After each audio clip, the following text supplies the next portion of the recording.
안녕하세요. 열심히 하루하루 살고 있는 60대, 아들 하나, 딸 하나, 둘을 키운 여자입니다. 제 나이 또래에 자식 키우는 부모님들의 마음이야 매한가지겠죠. 이제 다 키워놨으니 나 죽을 때까지 자식들이 건강하고 행복하기만을 바라잖아요. 물론 저도 죽는 그날까지 건강하고 행복하면 더더욱 좋고요. 근데 그게 참 쉽지만은 않습니다. 행복하고 건강하고 평안하길 바라는 게 쉬워 보이지만 세상에 이것만큼 어려운 일이 없더군요. 두 다리 뻗고 이제 좀 살면 무슨 일이 생기고 이제 여유 좀 부리고 뭘 좀 사볼만 하면 이상하게 돈구멍으로 돈이 줄줄 새어 나갑니다. 이러니 늘 마음이 노심초사하네요. 저는 서울 외곽에 있는 초등학교 근처에서 작은 문방구를 하고 있어요. 이런 구멍가게 장사가 다 그렇듯이 요새는 물건 사러 오는 아이들도 많이 사라지고 점점 다른 건물들은 리모델링이네 뭐네 하면서 새 건물로 되는데 저는 가지고 있는 것이 이게 전부인지라 2층짜리 건물에 1층엔 문방구하고 2층에서 살고 있습니다. 원래는 남편이랑 둘이서 이곳에서 청춘을 보냈죠. 저는 아이들을 좋아하고 어릴 적 꿈이 화가였던지라 문방구를 하면서 틈틈이 그림 그리며 시간 보내는 걸 좋아했어요. 하지만 반대로 남편은 건설 현장에서 일하는 터라 집에 있는 시간보단 밖에서 보내는 시간이 더 많았고 직업 특성상 다소 거친 면이 많았습니다. 욕은 입에 달고 살았고요. 젊을 땐 동네 사람들하고도 몇 번 주먹 다짐도 하고 파출소에도 들락거린 적도 있지만 동네 사람끼리라서 좋은 게 좋은 거라고 대충 합의 보고 서로서로 쉬쉬하며 지내다 보니 어느새 60살을 훌쩍 넘기며 이 동네에 살고 있네요. 하지만 남편은 집에서는 그래도 잘했어요. 가끔 들어오긴 했지만 월급을 중간에 빼돌리는 일도 드물었고 흔히 말하는 여자 문제로 저를 속썩인 적도 없었어요. 그냥 술 좋아하고 말이나 행동이 좀 거칠어서 문제였을 뿐 집에서는 나름 괜찮은 남자였습니다. 근데 이게 쌓이고 쌓인 데다가 점점 동네 사람들도 이사 가고 혹은 사망하는 경우도 생기고 저도 갱년기에 우울증까지 겹치니 남편의 그런 거친 행동이 점점 화가 나더군요. 물론 참으려면 참을 수 있었고 그렇게 살았어요. 왜냐면 첫째 딸이 발작을 일으키는 옛날 말로 간지를 좀 알았던 적이 있어서 아이를 생각해서라도 가정을 깨긴 싫어서 참았거든요. 아무래도 이 아이는 제가 평생 키워야 한다는 책임감도 있었고, 그러려면 안정적인 가정이 필요해서 저는 매사 참는 게 습관이 됐습니다. 정말 꼬마일 때는 화를 내고 성질을 부려도 대부분 사람들이 이해를 해줬죠. 그 어린 것이 성질을 부려봤자 얼마나 부렸겠어요. 하지만 아이가 점점 커가면서 갑자기 화를 내고 폭력을 휘두르니 모두가 피하더군요.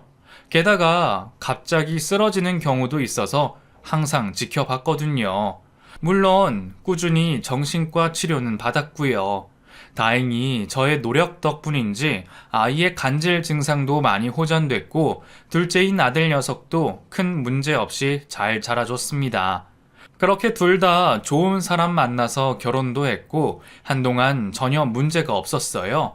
그런데 문제는 저에게 생긴 거죠.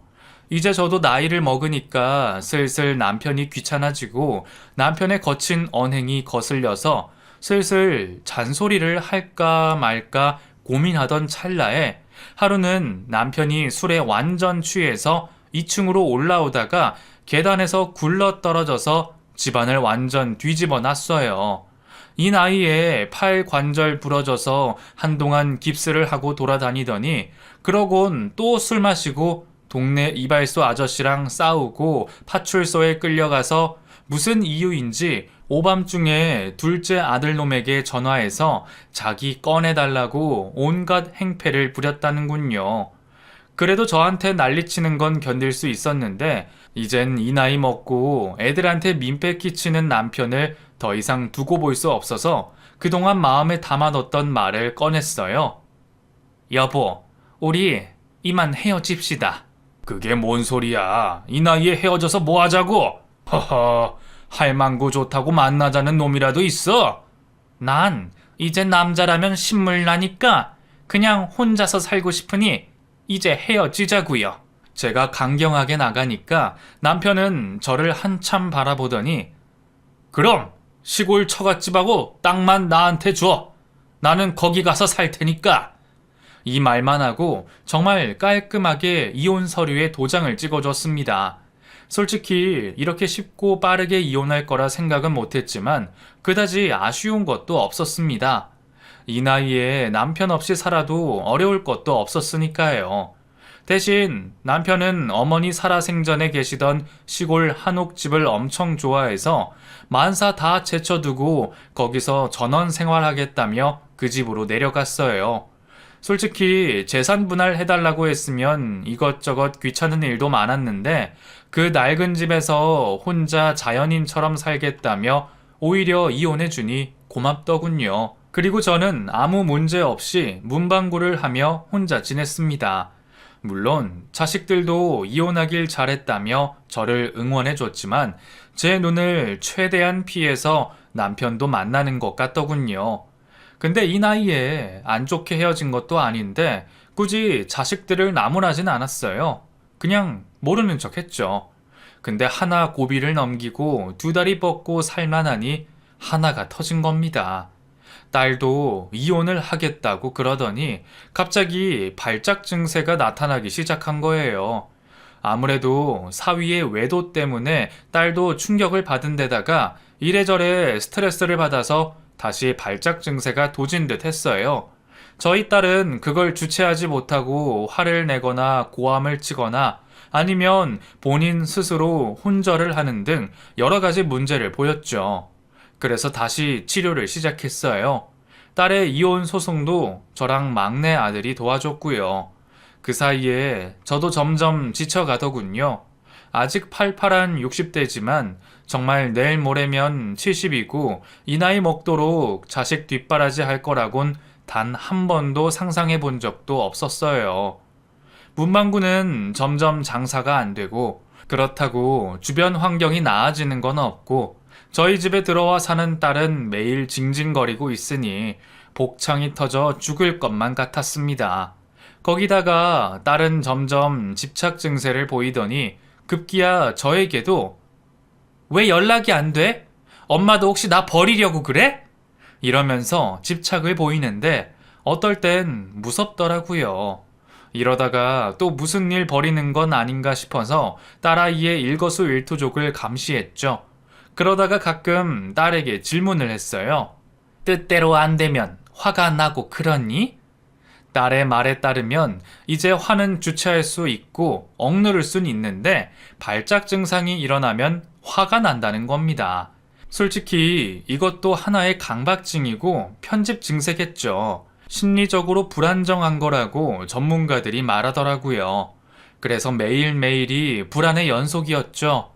행여나 사고 치진 않을까, 마음 깊은 곳에 꾹꾹 눌러놨던 화가 폭발하진 않을까, 그로 인해 사회에 무리를 일으켜 괜히 안 좋은 결과를 낳는 건 아닐까 매일이 불안했습니다. 자연히 문방구 일이 손에 잡힐 리도 없고 늘 우울해 있었죠. 그나마 희망이 있는 건 딸도 점차 증상이 좋아졌고 인맥이 좀 있는지라 주변에서 도와준 덕에 작은 회사에 다시 다니면서 그나마 좀 안정을 찾았다는 겁니다. 약도 꾸준히 잘 먹기 시작했고요. 언제 깨질지 모를 불안감 속에 저도 조금은 안도의 한숨을 내쉬고 있는데 어느 날 동네 친구에게 연락이 왔어요. 원래는 이 동네에 살면서 그 친구는 TV 수리점을 했었죠. 그러다가 신도시 쪽으로 이사를 갔지만 종종 연락하며 지냈거든요. 그런데 꽃놀이를 가자며 연락이 온 거예요. 이 나이에 무슨 꽃놀이야. 가게 앞에 있는 벚꽃나무만 보면 돼. 이러면서 고사를 했는데 그 친구는 자기 차로 근처 산에 놀러 가자며 계속 저를 꼬드기는 겁니다. 솔직히 꽃 본 지도 오래됐고 매일 가게만 있어도 손님이라곤 두세 명밖에 없는지라 엉덩이가 근질근질 했는데 차라리 이참에 코에 바람 좀 쐴까 싶어서 그 친구를 따라 나섰죠. 친구가 운전하면서 계속 이런 말을 하는 거예요. 이혼하고 혼자 사니까 좋지. 근데 또 가끔 외롭지 않아? 그래도 요즘 애들은 결혼하지 않고 그 남사친인가 뭔가를 둔다고 하네. 그 남자 사람 친구라는 말인데 그 사귀지만 결혼 안 하는 사이래. 한마디로 엔조이. 뜬금없이 남자 얘기를 주절주절 늘어놓길래 뭔가 낌새가 이상했는데 아니나 다를까 산에 가니까 웬 남자 둘이 저희를 기다리고 있더군요. 이미 친구가 깔아놓은 자리였어요. 친구는 그냥 한번 만나봐. 우리 같은 이혼녀들은 이런 남자친구 있어도 돼. 저는 내키지 않았지만 이제 와서 돌이킬 수도 없고 어쩔 수 없이 합석을 하긴 했는데 제 파트너인 남자분이 정말 젠틀하고 그냥 막걸리 한두 잔하고 깔끔하게 헤어졌어요. 사람이 살면서 가끔은 이런 자리도 필요하구나. 이렇게 스트레스도 풀 수 있겠구나 생각하고 아무 생각 없이 지냈는데 그때 이후로 그 남자분에게 계속 전화가 오고 제가 슬슬 피하면 문방구까지 찾아오는 겁니다. 솔직히 나쁜 사람은 아니에요. 그쪽도 아내랑 사별하고 혼자 지내고 있고 젊을 적엔 사업해서 애들 전부 나눠주고 본인이 먹고 살 돈도 있어서 남부러울 것 없는 남자였습니다. 우리 둘이 만난다고 해서 전혀 문제될 것도 없고 그 사람이 나쁜 사람도 아닌데 저는 괜히 부끄러워서 그 사람을 계속 피했거든요. 하지만 이 남자는 어찌나 지극정성인지 저에게 계속 찾아와서 꽃을 선물해 주기도 했고 가끔은 아무 말 없이 가게에 앉아서 가게에 오는 꼬마 손님에게 이것저것 물건도 챙겨주기도 하고 같이 가게 문 닫아주고 저녁을 사주는데 그냥 평범해서 좋더라고요. 그래서 하루는 물었죠. 제가 어디가 좋아서 이러세요? 그랬더니 그 남자분의 대답이 좋아서 만나나요? 좋아하려고 만나는 거죠. 우리 나이에 첫눈에 좋아하는 게 어딨습니까? 좋아질 것 같고 좋아하는 구석이 있으니까 그것 때문에 땡겨서 만나고 싶은 거죠. 정말 대답이 마음을 움직이더라고요. 거짓말로 어디가 좋다고 할 법도 한데 너무 담백하게 속마음을 진실하게 말해주는 그 남자에게 푹 빠지고 말았어요.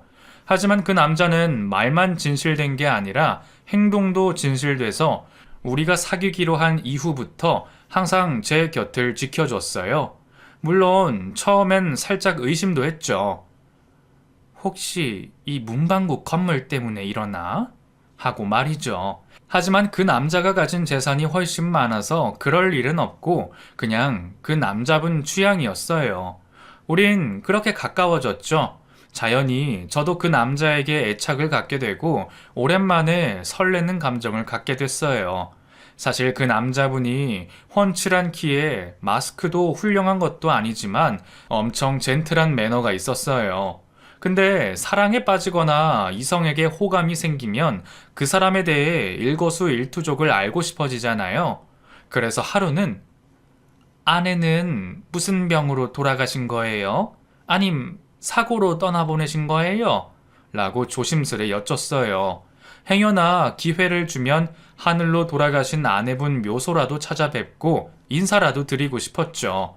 근데 그 남자분은 굉장히 당황해 하더니 지난 이야기는 묻지 말아주세요. 이러는 겁니다. 대화가 좀 매끄럽진 않았어요. 괜히 질문했나 싶기도 한데 아픈 데를 건드리니 그럴 수도 있겠다 싶었죠. 그래서 제 친구랑은 어떻게 알게 된 사이냐고 물으니 친구 남편이랑 잘 알고 지냈다가 가끔 만나서 막걸리 먹는 사이라고 하더군요. 하긴 그 친구는 저랑 좀 다르게 활동적이고 남편이 쌤님 같은 사람이었는데 둘이 워낙 안 맞아서 이혼하고 혼자 지내는 터라 알고 지내는 사이일 수도 있겠다 싶었습니다. 그러다가 우린 점점 살림도 합치게 됐고 딸과 아들에게 그 남자를 소개시켜주기도 했습니다. 아들은 반대를 안 하는데 딸이 크게 반대를 하더군요. 엄마, 그래도 그렇지. 갑자기 재혼이라도 할 셈이야? 아빠도 버젓이 계시는데 이건 아니잖아. 이러면서 화를 내는데 저도 참 섭섭하더군요. 저도 사람이고 감정이 있는데 오직 자기만 생각하는 딸이 밉더라고요. 그래도 딸이 역정을 내니 달래줄 겸 니들한테 피해 안 줄 거니까 걱정 마라. 이렇게 마무리 짓곤 했지만 그래도 섭섭한 건 어쩔 수 없었습니다. 자연히 더 그 남자에게 제가 의지를 하게 되더군요. 자식 새끼 키워봤자 아무 쓸모도 없는 것 같았어요. 그러다가 딸도 이혼을 완벽하게 해버리고 나중에 조그만한 원룸을 잡고 분가해서 혼자 살고 저는 저대로 살게 되니까 갑자기 이 남자가 저에게 이런 제안을 하는 겁니다. 그냥 우리 살림 합치는 거 어때요? 지금 내가 사는 집으로 오라고 하면 당신도 불편할 테니까 차라리 내 사는 집도 정리하고 당신 사는 건물도 팔고 남은 돈을 합쳐서 우리도 신도시 쪽으로 이사 갑시다. 솔직히 마음이 흔들렸습니다. 처음부터 말씀드렸지만 여기도 재개발이 한창이라 다들 이사가고 새로운 건물들이 옆에 뒤에 마구 생기는데 저희 집만 낡아 빠진 데다가 중간중간에 계속해서 건설업자들이랑 부동산에서 찾아와서 건물값을 후하게 쳐줄 테니 팔라고 했었거든요. 말 그대로 정든 우리 집을 허물고 아파트나 빌딩을 올린다는 거예요. 하지만 저는 그러고 싶진 않았습니다. 어떻게 모든 게 다 새 것만 있을 순 없잖아요. 비록 이혼했고 애들도 다 떠나고 없는 집이지만 이 건물에 내 흔적이 남아있고 내 인생이 담겨있는 터라 쉽게 허물어 버리고 싶지는 않았거든요. 그런데 남자친구가 건물 팔고 새롭게 시작하자고 하니까 마음이 흔들리는 겁니다. 그래서 고민 좀 해보겠다고 했죠. 그런데 마침 이혼한 남편이 집에 찾아온 거예요. 한눈에 봐도 직접 기른 오이랑 깻잎 같은 걸 바리바리 싸들고 왔더군요. 그걸 저한테 주면서 내가 콘크리트로 집 짓고 부수고 세우고 이런 집만 수십 년 하다가 처음으로 재배한 내 생명이야. 기념으로 주는 거니까 한번 먹어봐. 순간 울컥했습니다. 어찌 보면 이 남자가 거칠어서 그런 거지 남편도 우리 가족을 위해 평생 시멘트 가루 먹어가며 공사장에서 일만 했는데 이젠 나이 먹고 시골로 들어가 소소하게 농사 짓고 사는 모습을 보니 안쓰럽기도 하고 온갖 추억들이 주마등처럼 스치는 겁니다. 남편은 뭐가 그리 신났는지 이게 오이고 나물이고 깻잎이라며 주절주절 이야기하며 자꾸 어떻게 먹으라는 둥, 뭘 싸서 먹으면 좋다는 둥 미주알 고주알 이야기를 해주는데 짠하기도 하고 이뻐 보이기도 하더군요. 그러더니 남편이 불쑥 요즘 남자 만난다며? 어떻게 알았어요? 애들이 알려주니까 들었지 뭐. 뭐 하는 남자야? 잘해줘? 나보다 잘해주면 됐지 뭐. 좋은 사람이면 새 인생 살아보는 것도 좋지. 내가 다달이 농사 지은 거 보내줄 테니까 그걸로 남자친구 해먹여. 이 말을 하곤 가버렸습니다. 남편이 가고 난 후 그날 밤 꿈을 꿨는데 정말 애들 어릴 적에 남편이랑 어린이 대공원 놀러 갔던 꿈이었어요. 그땐 참 행복했는데 우리 가족이 왜 이리 뿔뿔이 흩어졌는지 모르겠더군요. 꿈에서 깨서 많이 울었습니다. 어쩌면 그때가 참 좋았단 생각이 들어서 정말 그때로 돌아가고 싶어서 사무치게 울었네요. 그리고 다다음 날인가 남자친구를 만났어요. 근데 남자친구가 다짜고짜 우리 합치는 거 어떻게 생각해요? 고민 좀 해봤어요? 이러는 겁니다. 저는 시간적 여유를 충분히 두고 생각하려고 했는데 남자친구는 고작 이틀 만에 집을 팔라고 하는 거예요. 저는 좀 더 시간을 달라고 했죠. 남자친구가 처음으로 인상을 팍 쓰더니 알았다고 하는 겁니다. 그땐 그런가 보다 했어요. 그 이후로 별 탈 없이 문방구 일을 하고 애들 뒤시다꺼리 좀 해주고 가끔 남자친구 만나서 데이트도 했습니다. 전혀 이상한 건 없었죠. 다만 주변 부동산에서 예전보다 더 많이 찾아와서 건물 얘기, 땅 얘기를 했지만 저는 흔들리지 않았어요. 혹시나 하는 마음에 딸과 아들에게 이 이야기를 건네니까 함부로 팔지 말라고 하더군요. 괜히 잘못 도장 찍어줬다간 집도 뺏기고 보상도 제대로 못 받고 고향도 떠나는 일이 많다고 하길래 일단은 가만히 있었습니다. 그런데 하루는 아들에게 불쑥 연락이 와서 엄마, 혹시 그 아저씨 지금도 만나? 그런데 왜? 아니, 내가 다른 동네 갔다가 그 아저씨랑 똑같이 생긴 분이 웬 여자랑 이상한 데서 나오는 걸 봤거든. 혹시나 잘못 봤나 싶어서 몇 번을 확인했는데 그 아저씨 맞는 것 같아. 이러는 겁니다. 그러면서 아들이 사진을 찍었다고 보내줬는데 딱 봐도 남자친구가 맞더군요. 옆에 여자는 흐릿해서 잘 안 보이는데 하여튼 남자친구랑 그 여자는 엄청 다정해 보였습니다. 아들 말로는 유흥가 주변이었고 마침 숙박업소에서 둘이 나와서 걸어가는 장면을 찍었다는군요. 이미 자식들에게 남자친구를 소개시켜준 터라 아들 역시 눈썰미 있게 남자친구를 알아본 거였어요. 순간 욱하는 느낌이 들더군요. 이게 양다리인 건가? 생각도 들었고요. 그런데 사진 하나만 가지고 남자친구에게 바가지를 긁으려니 뭔가 좀 부족하다는 느낌이 들더군요. 이 사진이 아들 말대로 그렇고 그런 불륜 사진인지 아닌지는 따져봐야 했고 남자친구가 아니라고 하면 그만이었으니까요. 게다가 그때 일이 하나 더 터지는데 바로 전세를 주던 집에서 세입자가 사고를 친 겁니다. 다 쓰러져 가는 집이지만 그래도 전세를 내준 단독주택이 있었는데 거기 세입자가 나갈 테니 당장 전세 보증금을 달라고 난리인 거예요. 새 들어 살던 사람이 나가버리면 금방 수입이 줄어들어서 굉장히 불안정한 상황이었어요. 당장 목돈을 내줄 돈이 없었거든요. 하지만 쓰는 것은 많으니까 엉망이었죠. 그래도 안정적으로 수입이 들어와야 하는데 수입은 줄어드니 초조한 현실에 이런 애정 문제까지 겹치니 정말 미치겠더라고요. 친구에게 전화를 걸어서 하소연을 했죠. 정말 이래저래 미치겠다. 왜 나만 이런 고통을 겪어야 하니? 이참에 집도 팔고 너가 사는 건물도 팔어. 그리고 둘이 합치면 되지. 넌 뭐하러 사서 고생이니? 정도 들었고 그거 팔아봤자 얼마 돈도 안 되는 건 너도 알잖아. 그건 옛날 사정이고 그 동네도 이제 개발되면 나름 보상금 나올 텐데 뭐하러 머리 싸매고 있어? 너 혹시 알박기 하는 거니? 무슨 소리야? 나는 그런 거 몰라. 그냥 여기가 좋아서 그래. 친구는 다 털어버리고 빨리 이사 가라고 하는데 저는 그게 문제가 아니라 미칠 것 같더군요. 오히려 이렇게 끙끙 앓으니 남자친구 만나서 이 문제에 대해서 단판을 짓는 게 낫겠다는 생각이 들어서 전화를 걸어 만나자고 했죠. 그런데 남자친구는 누굴 만나고 왔는지 술에 거하게 취해선 큰 소리 뻥뻥 치는 거예요. 걱정 마. 내가 다 먹여 살려줄 테니까 그냥 나랑 삽시다. 지금 같이 살려면 믿음을 줘야죠. 이거 사진 좀 봐요. 이 여자 누구예요?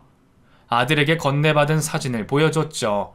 근데 남자친구는 아무 놀라는 기색도 없이 이젠 눈도 안 보이시나 보네. 당신 친구잖아요. 이게 무슨 소리인가 싶어서 사진을 자세히 봤는데 아무리 봐도 제 친구랑은 다른 겁니다. 제가 좀 의아해하니까 이거 사진 저도 있어요. 보실래요? 이러면서 남자친구가 찍은 사진을 보여주는데 제 친구랑 술 마시고 음식점에서 찍은 사진이 있더군요. 딱 봐도 옷이랑 옷 색깔도 같은 겁니다. 그러면서 남자친구가 하는 말이 아드님이 뭘 잘못 보신 것 같은데 그날 모임 있어서 만난 거고 술 한잔 했어요. 근데 아드님이 찍은 사진이 빛에 노출이 된 건지 아니면 요즘 말로 뽀샵질을 한 건지 모르겠지만 좀 이상하게 나와서 당신 친구 얼굴이 좀 다르게 나와서 오해했나 보네요. 이러는 겁니다. 좀 어이가 없더군요. 그러더니 남자친구는 다른 사진 없어요? 이러면서 제 핸드폰 속 사진을 막 넘겨보더니 갑자기 화들짝 놀라는 거예요. 그러더니 하는 말이 이 남자 사진이 여기 왜 있는 겁니까? 이러면서 남자 사진을 저에게 보여주는 겁니다. 저도 놀라서 제 남편이에요. 이혼한 남편. 근데 왜요? 그냥 헤어진 남편이지만 애들이랑 찍은 추억이라 가지고 있는데 뭐가 이상해요? 제가 오히려 반문하니까 갑자기 남자친구가 오열을 하더니 제가 당신 남편 때문에 인생이 꼬인 사람입니다. 이러는 거예요. 이건 또 무슨 뚱딴지 같은 소리인가 싶더라고요. 남자친구 말인즉슨 원래 남자친구도 남편이 다니던 회사의 사무직 직원이었다는 거예요. 남편은 당시 현장직이었고요. 근데 남편이 설계도와 다르게 자재랑 빼돌리고 그걸 돈을 빼돌려 먹었는데 그걸 사장이랑 짜고 모든 걸 자기에게 덤탱이를 씌워서 자기가 깜빵에 갔다 왔다는 겁니다. 이미 서류랑 증인이랑 다 조작을 해서 자기를 횡령 같은 걸로 잡아 넣었다고 하는 거예요. 그 말을 듣는데 제가 심장이 다 벌렁거리더군요. 아무리 남편이 다혈질에 욱하는 성미가 있었어도 자재 빼돌리고 남이랑 공모해서 누굴 해치는 성격의 사람은 아닌데 어떻게 이런 일이 있었을까? 별의별 생각이 다 들더군요. 그러면서 남자친구는 목 놓아서 꺼이꺼이 울면서 당신 남편 지금 어딨어요? 내가 지금 당장 만나면 확 어떻게 해버릴 테니까. 갑자기 온갖 욕설을 퍼부으며 화를 주체하지 못하더군요. 이미 어디서 술도 먹고 온 데다가 누명까지 쓰고 비록 사진이지만 원수 같은 남자를 보게 되니까 남자친구가 화를 내는 건 이해가 됐지만 그래도 너무 심하길래 일단 집으로 들어가라고 말리고 나중에 친구까지 불러서 잘 달래준 후에 집으로 보냈어요. 그리곤 다음날 친구에게 전화해서 아들놈이 사진을 잘못 찍어서 널 다른 여자로 오해했지 뭐야. 그럴 수도 있지. 근데 그날 무슨 일 있었어? 참 세상 좁더라고. 세상에 전 남편이랑 악연이 있을 줄은 전혀 몰랐네. 그날 있었던 일을 다 이야기해주니까 친구도 별일 다 있다며 놀라워 하더라고요. 그러면서 친구는 거기가 이제 땅 기운을 다 했나 보다. 얼른 팔고 둘이 합쳐. 그래야 나쁜 일도 이젠 안 생기지. 너가 땅 기운도 안 좋은 곳에 눌러 앉아 있으니까 이런 오해도 받고 좋은 사람도 놓칠 뻔한 거야. 이게 악연이 아니라 어쩌면 악연을 빼내줄 기회야. 그러니 얼른 집 팔고 나와. 이러는 거예요. 그 말이 점점 끌리더군요. 그 사이에 남자친구가 문자를 보내와서 어제 제가 좀 경거망동했죠? 미안해요. 하지만 이런 사이일 줄은 몰랐네요. 당신을 사랑하긴 하지만 좀 고민이 됩니다. 이런 문자에 심장이 벌렁대는 겁니다. 이 남자 놓치면 안 되는데 어떡하나. 친구 말대로 얼른 집 팔고 땅 팔아서 이 남자랑 살림을 합치면 되려나 별의별 생각이 드는 거예요. 그래서 일단 남자친구에게 내일 만나자고 했죠. 그리고 그날 집 문제도 빨리 해결하고 제가 실수했으니 용서해달라고 싹싹 빌었어요. 그리고 아들에게 전화 걸어서 오해라고 설명도 다 해줬습니다. 근데 오히려 아들이 제가 그 아줌마를 모를 리가 없는데 아니에요. 다른 여자랑 있었다니까. 너가 잘못 본 거야. 내가 다 확인했어. 아니에요, 엄마. 다른 여자랑 있었고, 그렇고 그런 사이인데, 혹시 모르니까 좀 확인 좀 해봐요. 이러는 거예요. 아들이 완강하게 나오니까 저도 살짝 의심이 들더군요. 아들이 제 친구를 하루 이틀 본 것도 아니라 착각할 리도 없는데, 이거 참 알 수가 없더군요.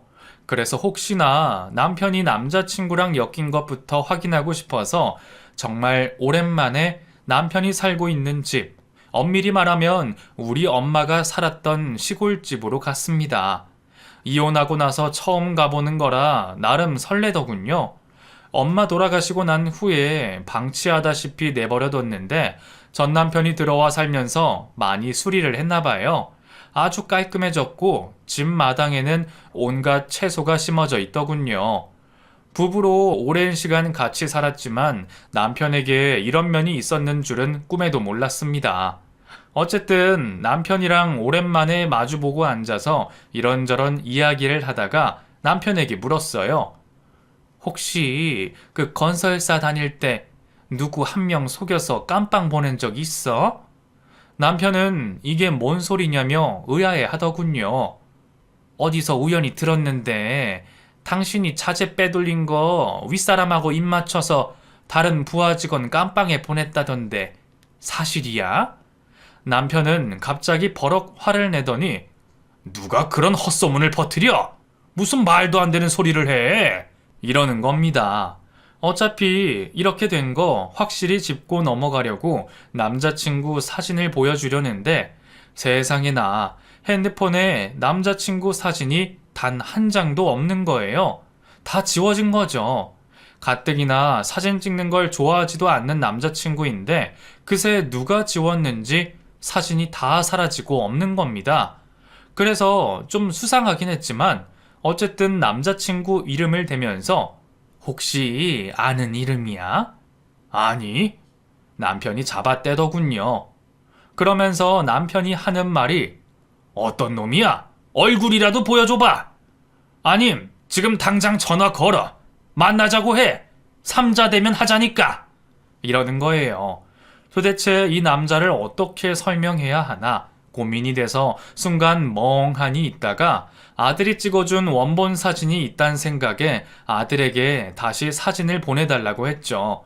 그리고 받은 사진을 남편에게 보여주면서 이 남자를 혹시 아냐고. 남편은 남자친구 얼굴을 유심히 보더니 이 새끼 이거 아직도 사고치고 다녀? 아니 도대체 어떻게 알고 당신한테 접근한 거야? 이놈 사무실에서 서류로 삥땅 치다가 나한테 걸렸던 놈인데 아직도 얼굴은 반반하니 딱 그대로네. 이러는 겁니다. 이게 무슨 소리인가 싶더라고요. 남자친구는 남편 때문에 인생을 망쳤다고 했는데 오히려 남편은 남자친구가 회사 말아먹던 나쁜 놈이라며 큰 소리를 치는 겁니다. 그러면서 남편이 말을 계속하는데 이 자식이 나 때문에 무슨 빵을 가? 지가 자재 빼돌리다가 나한테 들켜서 빵에 간 거지. 이러는 겁니다. 그 말을 듣는 순간 소름이 확 끼치는 거예요. 나중에 알고 보니 남편과 남자친구는 둘이 아는 사이는 맞더군요. 그리고 남편이 남자친구의 잘못을 지적해서 깜빵에 간 것도 맞고요. 그 이후에 남자친구는 빵에서 만난 동기랑 무슨 다단계 사업에서 돈 번 후 사업을 크게 하다가 지금은 말아먹고 남은 재산으로 산다는 것도 알게 됐습니다. 저에게 이야기했던 것과는 많이 차이가 있었어요. 그냥 건실한 사업가의 젠틀한 남자인 줄 알았는데 일단 사기 전과가 있는 사람이더군요. 물론 그건 나중에 안 거고 그때만 해도 그 남자는 건실한 사업가로 살다가 이젠 뒤로 물러난 채 조용히 사는 사람인 줄로만 알았거든요. 남편은 오히려 남자친구 욕을 하면서 내 말을 못 믿겠으면 확인해 보든가. 어쨌든 나랑 당신이랑 이혼했으니까 내가 뭐 알 바는 없지만 그래도 이런 사기꾼한테 당하면 안 되지. 보아하니 나한테 악감정 품고 당신한테 일부러 접근한 것 같은데 그러니까 좀 확인 좀 꼼꼼히 해. 이러는 겁니다. 이거 심각하더군요. 그냥 사람 좋게 넘어갔다간 행여나 저뿐만 아니라 가족에게도 피해가 생길 수도 있겠다는 느낌이 들었어요. 그래서 딸에게 그 남자의 뒷조사를 부탁을 했습니다. 딸이 인맥이 워낙 좋아서 회사도 척척 들어가고 여기저기 발이 넓었으니까요. 딸은 제 말에 기겁을 하며 알아보겠다며 여기저기 발품을 파는데 알아볼 때마다 깜짝깜짝 놀라워하는 겁니다. 어찌 보면 제가 알아봐도 충분히 알 수 있는 사실들인데 저는 사랑에 눈멀어서 그런지 전혀 알지를 못했어요. 먼저 남자친구는 여자랑 사별한 게 아니라 알고 보니 별거 중이었습니다. 어이가 없더군요. 물론 이혼한 상태나 다름없는 별거 중이었지만 그래도 사별과는 차이가 있잖아요. 아까도 말씀드렸지만 세상에나 남자친구는 다단계 사업을 했었는데 그게 좀 질이 낮은 다단계였습니다. 게다가 폭력에 협박도 했었더군요. 그러니 깜빵에 갔던 거고요. 근데 처음 빵에 간 계기가 바로 남편 때문에 깜빵에 간 거였습니다. 물론 사기죄로요. 즉, 남자친구가 자재를 빼돌리며 사기쳐서 들어간 건데 마치 우리 남편이 속여서 간 것처럼 저한테 말한 거였죠. 근데 여기까진 그래도 참을만 했는데 더 놀라운 것은 딸이 제게 해준 말이었습니다. 엄마, 남자가 문제가 아니라 엄마 친구가 수상하던데? 둘이서 이 동네 땅을 좀 알아보고 다녔나 봐. 그래서 저쪽 밑에서 부동산 하시는 분은 엄마 친구랑 남자친구랑 둘이 부부인 줄 알았대. 순간 머리가 띵해지는 거예요. 말인즉슨 친구가 그 남자랑 짜고 저한테 접근해서 우리 집 팔아먹고 그 돈을 사기치려고 했던 것 같습니다. 딸은 어서 신고를 하자고 했죠. 솔직히 무슨 말을 하겠어요. 그래도 아직 당한 것도 아니니까 일단 심증만 있는 거지 아무런 물증은 없잖아요. 그래서 일단 친구를 만나서 오랜만에 술 한잔 하자고 했죠. 일부러 친구네 집 근처 호프집에서 만났어요. 저는 술도 못하는데 일부러 술 마시며 이야기를 듣는 척 했죠. 그리곤 슬쩍 물어봤습니다. 근데 내 남자친구랑 언제부터 알게 된 거야? 모임 있다고 했잖아. 그러니까 언제부터 둘이 그렇게 가까워졌냐는 거지.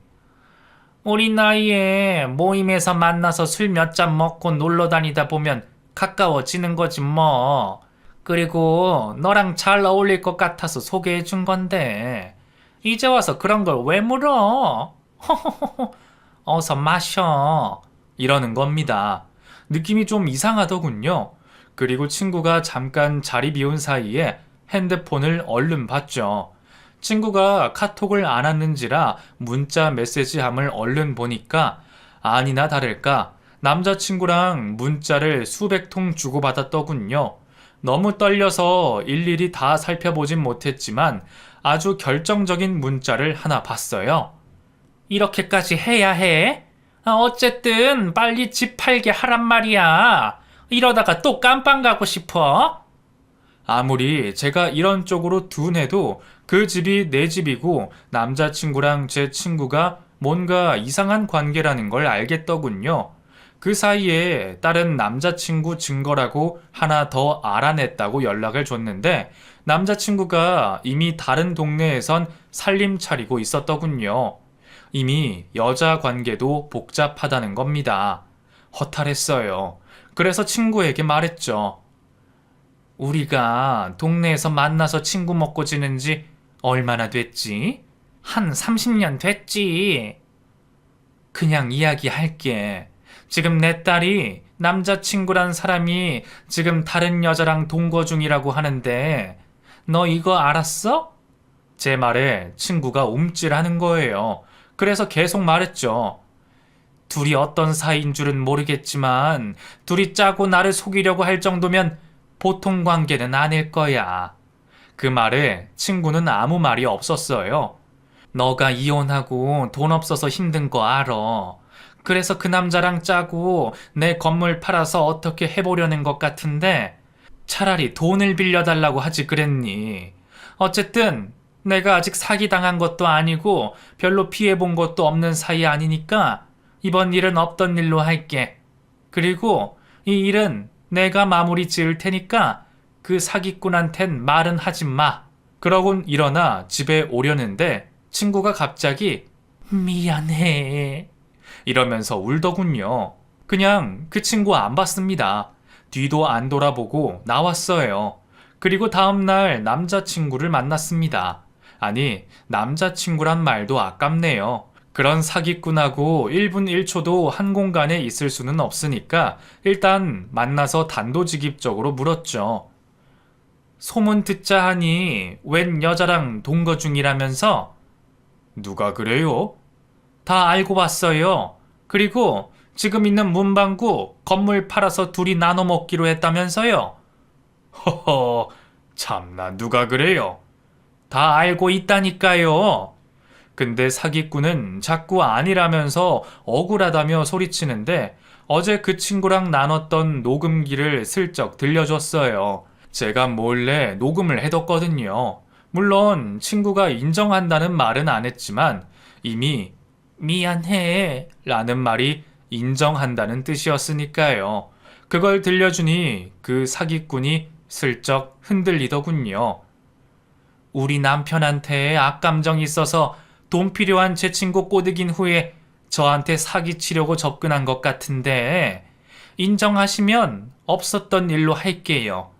물론 시간 뺏기고 제 감정도 뺏기긴 했지만 어차피 간질 걸린 딸내미 병수발도 다 했고 욱하는 남편 수발도 들었던 여자라서 이 정도는 그냥 악몽 꿨다 생각하고 넘어갈 테니 얼른 인정하시고 각자 제 갈 길 가죠. 제 말에 사기꾼도 흔들렸는지 갑자기 자리에서 일어나더니 아이씨, 재수 더럽게 없네. 이러곤 가버렸습니다. 참 허무하더군요.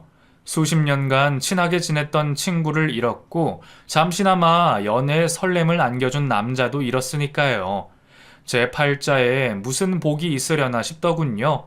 그래도 사기 안 당하고 버틸 수 있게 해준 게 어딥니까? 나중에 알았지만 그 사기꾼이 다른 여자랑 숙박업소에서 나온 걸 아들이 찍었고 그 사진 찍힌 걸 친구가 알고 그 여자처럼 친구가 분장까지 해서 다시 사진을 찍었다는 거예요. 그만큼 둘이서 제 돈을 빼먹으려고 작정을 했던 거죠. 하지만 이걸 사기당했다고 하기엔 애매하기도 하고 어디다가 하소연할 수도 없어서 신고는 안 했습니다. 하지만 피가 거꾸로 솟는 기분이었습니다. 법이 있으니까 살려뒀지 정말 법만 없었으면 그놈을 어떻게 해버리고 싶은 생각뿐이었네요. 이미 마음이 만신창이가 된 터라 그냥 넘어갔습니다. 모르시는 분이 이 이야기를 들으시면 그걸 그냥 둬? 아, 바보네. 이러실 수도 있어요. 맞아요. 바보입니다. 하지만 이 나이에 더 이상 시달리고 싶지 않았어요. 그리고 아들, 딸. 또 비록 이혼했지만 남편 덕분에 그래도 이렇게 된 거 아닐까 긍정적으로 생각합니다. 그래서 요즘은 주말만 되면 딸과 함께 여행을 갑니다. 최근엔 코로나19 때문에 자주 다니진 못하지만 함께 움직이고 함께 관심을 가질 만한 취미 활동을 만들려고 노력 중이에요. 다행히 딸도 마음이 많이 편해진 듯 하고요. 아들 내외도 자주 만나고 무엇보다 이혼한 남편을 만나서 같이 배추랑 상추도 키우고 있어요. 그냥 이렇게 사는 게 저에겐 큰 축복인 것 같습니다. 근데 남편이 며칠 전에 이런 말을 하는 거예요. 어차피 재혼하긴 귀찮지? 그냥 여기서 같이 살까? 문방구 터는 새 주고 공기 좋은 데서 같이 살면 좋잖아. 나는 더 이상 당신 귀찮게 안 할게. 어차피 이 집도 당신이랑 엄마랑 살던 집이잖아. 난 이런 시골 싫어서 서울로 시집간 사람인데 뭘 여기서 또 살자고 그래요. 난 됐어요. 이렇게 말은 했지만 내심 기분은 좋았어요. 거칠고 좀 퉁명스러운 욱하는 남자지만 그래도 참 따스한 남편 덕분에 간만에 기분이 좋아졌습니다. 다시 시골로 갈까 말까 고민 중입니다. 그런데 혹시 궁금하신가요? 그 사기꾼들은 어떻게 지내냐고요? 글쎄요, 모르겠네요. 이젠 저의 행복 찾아서 먹고 살기도 바쁘네요. 이젠 남은 삶의 시간만이라도 내 행복을 찾아야지. 남이 어떻게 되든 말든 관심 두지 않으려고요. 저의 긴 글을 읽어주셔서 진심으로 감사합니다.